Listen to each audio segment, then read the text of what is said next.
여러분 잘 생각해 보세요. 내가 강남역에서 장사를 시작한다고 해보세요. 물건을 팔아요. 많이 팔릴 때 15개 팔리고 안 팔릴 때 5개 팔려요. 평균 10개 팔려요. 10개 팔리는 곳에 내가 30개 들고 와서 맨날 팔리니까요? 안 팔리죠. 매물을 많이 넣어보니까 안 팔리니까 뭔가 오래 걸리잖아요. 그러니까 그 다음부터 매물 공부 안 하죠.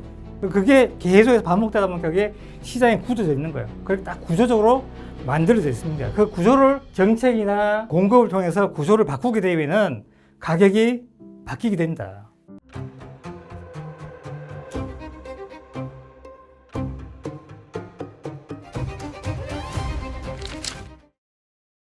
반갑습니다. 부동산 프로파일러 김준영입니다. 반포의 레미안의 원밸리 아시죠? 네, 뜨거운 아파트인데 신고가 지금 106억에 나왔다 이런 기사가 있습니다. 같은 날 기사인데요. 반가 거래 속출했다 이런 기사도 있어요. 이걸 우리가 어떤 식으로 해석해야 되는지 제가 다른 관점에서 구조적인 관점에서 이걸 한번 해석해 보려고 합니다. 이게 되게 중요한 건데요. 부동산 시장에는 시장의 구조라는 게 들어가 있어요. 이 구조를 이해한다는 것은 되게 중요한 내용인데 한번 들어보시기 바랍니다. 지난번에 우리가 수요 얘기할 때 분양에서 우리가 입주까지 있죠. 이 3년이라는 구조적인 어떤 이유 때문에 수요가 모인다고 했습니다.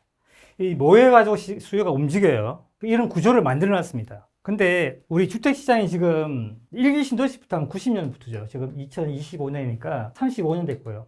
물론 80년대 후반에도 시작했죠. 거의 한 40년 됐어요. 그러면은 우리 시장에 어떻게 되냐면은 시장의 지역마다 어떤 구조적으로 뭔가 만들어 놓은 게 있으면 그게 뭐냐면은 지난번에 제가 매물에 대한 설명해 드렸잖아요. 좋은 곳이 매물이 많다 했잖아요.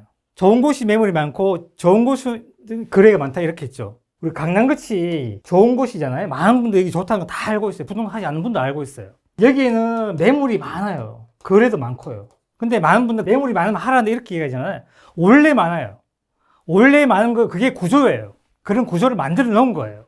근데 우리는 그걸 모르고 매물이 많으면 하라는데 이렇게 하잖아요. 우리 질문을 다르게 해야 돼요. 매물이 왜 많을까 이렇게 질문을 해야 돼요. 매물 처음 나올 때 이게 2020년도에부터 나온 통계거든요. 민간에서 나온 통계죠. 이때부터 제가 4년 동안 매물에 대한 공부를 했어요. 제가 수요에 대한 공부는 지금 10년 넘게 하고 있고 매물에 대한 공부하니까 정말 이상한 것들이 많이 발견됐어요. 강남에 매물 참 많고요. 저기 시골에 있는 조그만 도시는 매물이 없어요. 하나도. 이상하잖아요. 여기 매물이 많아야 되고 나쁘니까 여기는 적어야 되냐 좋으니까 안 팔면 반대했다는 거죠. 이게 왜 그러냐. 시장에 구조적으로 만들어 놓은 거예요. 그걸 오늘 좀 말씀드리고 싶은 거예요. 이런 것도 마찬가지인데요. 이제 강남이나 이렇게 고가 아파트들에 대한 전세금에 대해서 세금을 매긴다는 거잖아요. 예, 간주 임대를 해서. 이제 세금을 계산하게 되면 이게 얼마 안 돼요. 사실은 62만 원인가밖에 안 된다고 합니다. 근데 이런 정책들이 어떻게 시장에 구조적으로 시장을 만드냐면은 그게 되게 중요하거든요. 우리가 강남같이 누구나 좋아하는 지역이고 거래가 많은 지역 있죠. 거래가 많다는 건 매물 많다고 제가 말씀드렸죠. 거래가 많기 때문에 매물 많은 겁니다. 그리고 자가 보유율이 낮아요. 이게 2020년 기준에서 36%밖에 안 됩니다. 자가를 보유하는 비율이 강남은 36%밖에 안 되고 64%가 투자자예요. 전세가율이 낮고요. 공급이 제한된 지역이에요. 이런 지역에 어떤 구조를 만들어지냐면은 강남에는 공급이 할 수 없는 지역을 누가 하냐면은 투자자가 들어와서 그 투자자가 일시적으로 공급을 만들어내요. 수익이 나게 되면 그걸 매도하고요. 아니면 누가 들어와서 전세 투자를 하고요. 그러면서 그게 공급을 역할을 합니다. 그래서 자가 보유율이 낮아요. 공급이 할 수 없는 제한 지역이기 때문에 그렇고요. 이 지역에 거래가 많기 때문에 그런 현상이 일어나는 거예요. 공급을 하지 못하기 때문에 기존에 있는 물량들로 해서 새로운 수요를 받아야 되잖아요. 그 수요가 계속 밀려 들어오게 되면은 수익률이 올라가게 돼요. 그럼 그거 보고 뭡니까? 투자가 들어오죠. 그러면서 그걸로 해서 공급을 만들어내고요. 자, 이런 구조가 돼 있는데, 자, 이 구조를 한번 바꿔볼게요. 압구정 현대 같은 80년대부터 입주했잖아요. 2025년까지 만든 시장의 구조예요. 이걸 뒤집으면 어떻게 되냐. 전세가율을 지금 낮은 곳을 이걸 높게 되면 어떻게 되죠? 여러분 보셨잖아요. 2015년부터 2017년까지. 매가가 확 올라가면서 전세 다시 낮추죠. 원래는 뒤집습니다. 자가 보유를 올려볼게요. 정부가 앞에 간주 임대를 했어요. 세금을 계속 부과해서 한 채를 보유하게 만듭니다. 만약에 자가 70% 됐어요. 30%가 시장 매물을 돌려야 돼요. 거래가 많은 곳에 30% 물량을 돌리면 어떻게 될까요? 서로 살려고 하겠죠. 또 올라갑니다. 이 시장의 구조를 바꿔버리면요. 시장은 요동을 치게 돼 있어요. 그 대표적인 예가 뭡니까? 임대차 3법. 2 플러스 2가 됐잖아요. 시장이 2년이라는 것으로 전세가 30년 동안 꾸준히 구조를 만들어놨는데 이걸 한순간 바꿔버렸어요. 어떻게 될까요? 매가가 크게 뛰었죠. 전세 매물 줄면서. 똑같아요. 자, 반대로요. 지방은요. 자가율 높습니다. 70%, 80%. 시골로 가면 90%입니다. 이걸 거꾸로 낮추잖아요. 공급을 통해 낮출 수 있습니다. 공급 집어넣으면요. 매물이 적어요. 매물 적은데 공급 집어넣으면 어떻게 될까요? 난리가 나는 겁니다. 그래서 지방은 공급이 치명적이에요. 이렇게 돼 있잖아요. 구조적으로. 이렇게 돼 있는데 공급을 집어넣어서 공급 매물을 늘려보세요. 가격이 바로 하락하죠. 매매 거래 비율 낮은 곳이에요. 전세가율 없습니다. 그 공급 집어넣으면 전세가 떨어지잖아요. 가격이 떨어지는 거죠. 반대로 뒤집어 보면요. 가격이 올라가는 곳이 있고요. 가격이 떨어지는 곳이 있습니다. 이게 구조적으로 만든 시장에서 만든 거예요. 지금까지 30년 동안 우리 주택시장에서 여러분 잘 생각해 보세요. 내가 강남역에서 장사를 시작한다고 해보세요. 물건을 팔아요. 팔아보니까 하루에 10개 팔렸어요. 많이 팔릴 때 15개 팔리고 안 팔릴 때 5개 팔렸어. 평균 10개 팔려요. 10개 팔리는 곳에 내가 30개 들고 와서 맨날 팔리니까요?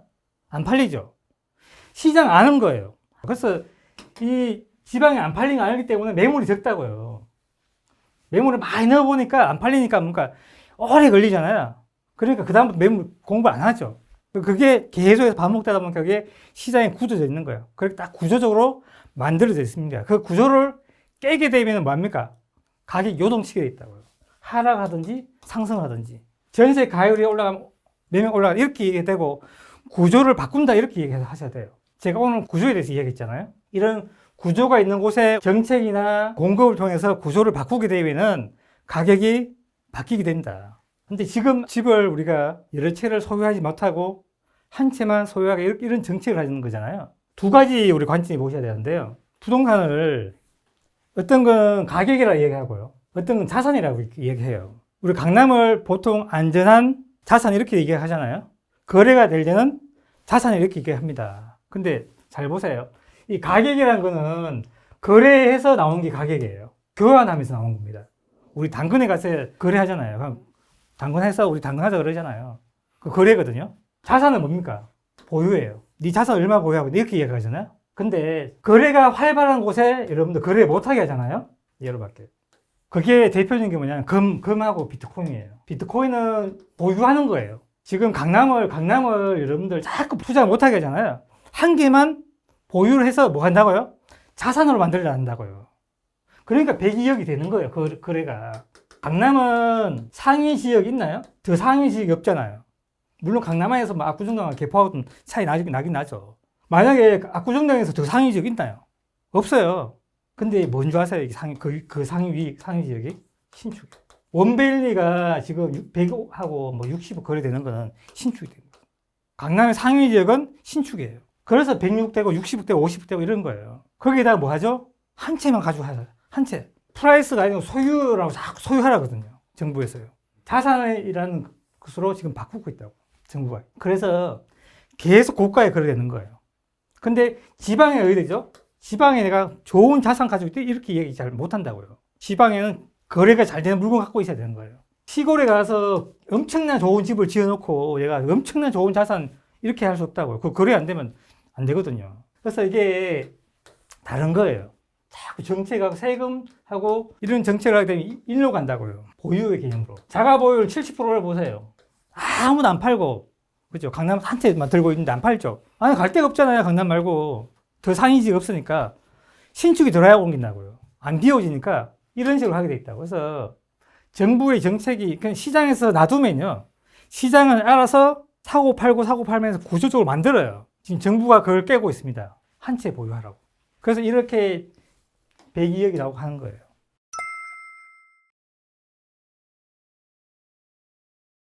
그래서 우리 정리하게 되면은 강남같이 구조적으로 만들어 놓은 거 있죠. 우리 30년 동안 우리가 그런 구조 만들어 놓은 것을 구조를 자꾸 깨려고 하게 되면은 그에 반해서 시장은 뭔가 반응을 하게 돼 있다고요. 그걸 깨기면 안 되거든요. 놔둬야 됩니다. 거래가 많은 곳을 규제해버리면 거래가 줄면서 어떻게 합니까? 더 가격이 올라가게 돼. 서로 구하려고요. 전세 가격을 높이잖아요. 공급한 데가 천천히 올라가잖아요. 올라가게 되면 어떻게 합니까? 다시 예전으로 돌아가기 위해서 매가가 올라가 본다. 그 돌아가는 과정에서 투자자 들어와서 뭐 합니까? 매물을 그냥 쏟아내는 거죠. 그런 과정이 계속 반복되는 거죠. 그 사이에 또 우리가 시세가 상승하게 되면은 신규 공급이 들어오고 이런 것들. 이게 반복되는 시장인 거거든요. 그래서 시장이 어느 정도 기능을 하거든요. 제가 볼 때는요. 근데 정부가 그걸 가지고 자꾸 우리가 가격을 낮추겠다 이렇게 정책하게 되면은 시장은 다른 방향으로 움직일 수 있다. 이거는 강남뿐 아니고요. 지방도 똑같습니다. 단지 모양만 다른 것 뿐이죠. 이걸 시장의 구조적인 관점에서 바라보는 가격의 움직임 원리입니다. 이걸 좀 아시면은 지금 어떤 그런 가격을 조금 이해하는데 도움이 되실 거예요. 도움이 되셨다면 구독, 알림 설정해 주세요.